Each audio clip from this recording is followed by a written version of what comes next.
ایمان کیا ہے؟ الایمان بین الخوف والرجاء، اللہ کی رحمت کی امید بھی رکھنا اور اللہ کا خوف بھی رکھنا، اس کی درمیانی کیفیت کا نام ایمان ہے۔ اللہ سے ڈرتا بھی رہے، احساس بھی پیدا کرے کہ کہیں میرا مالک ناراض نہ ہو جائے، لیکن نا امید نہ ہو، بہت بڑا گناہگار بھی نا امید نہ ہو، یہ سمجھ لے کہ اللہ معاف کرنے والا ہے۔ اللہ کی رحمت کی امید بھی رکھنی ہے، وہ رحیم و کریم بھی ہے اور وہ جبار اور قہار بھی ہے، لیکن اب یہاں رحمت کی بات بھی کر دی، یہاں عذاب کی بات بھی کر دی، یہ بھی ہمیں سمجھ آ گئی کہ خوف اور امید کی درمیانی کیفیت کا نام ایمان ہے، تو پھر ان دونوں میں سے بڑی چیز کون سی ہے؟ تو میرے رسول کریم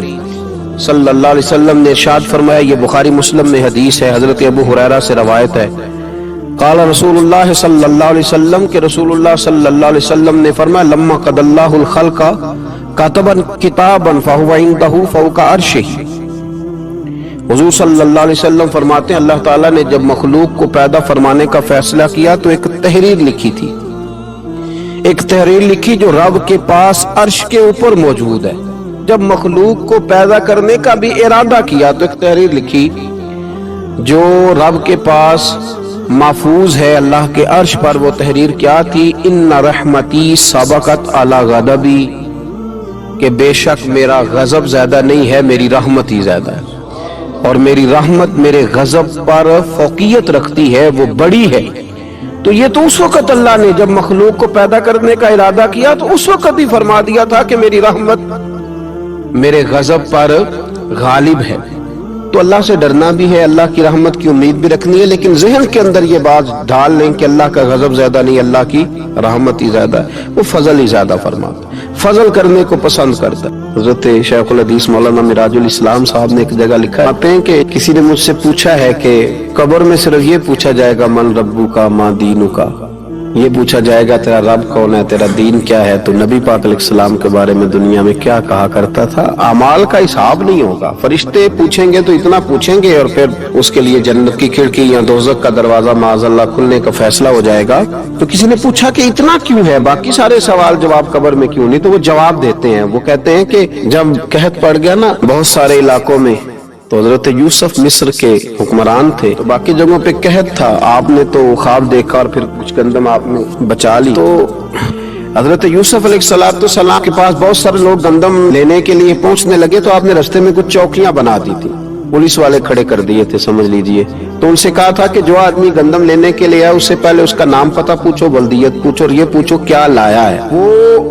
کس چیز کے عوض گندم لینے آیا ہے، پیسے لایا ہے، کوئی اور چیز لایا ہے، کہ پوچھو۔ چوکیاں مقرر کر دی، انتظار تو تھا نا کہ میرے بھائی آئیں گے، وہ آئیں گے، حضرت یعقوب کے بیٹے آئیں گے، انتظار تو بھائیوں کا تھا، گرچہ انہوں نے بڑی زیادتی کی ہے پر ان کو آنا تو ہے۔ تو فرمانے لگے کہ سارے لوگ آئیں تو ان سے پوچھنا کہ وہ کہاں سے آئے ہیں، وہ کون ہیں اور کیا لائے ہیں، یہ بھی پوچھنا، لیکن فرمایا جب کنعان کے لوگ آئے نا تو بس اتنا پوچھ لینا وہ کون ہے، یہ نہ پوچھنا کیا لے کے آئے، بھائی ہے نا تو ان کی پردہ پوشی کرنی، ان سے نا بس اتنا پوچھ لینا کہ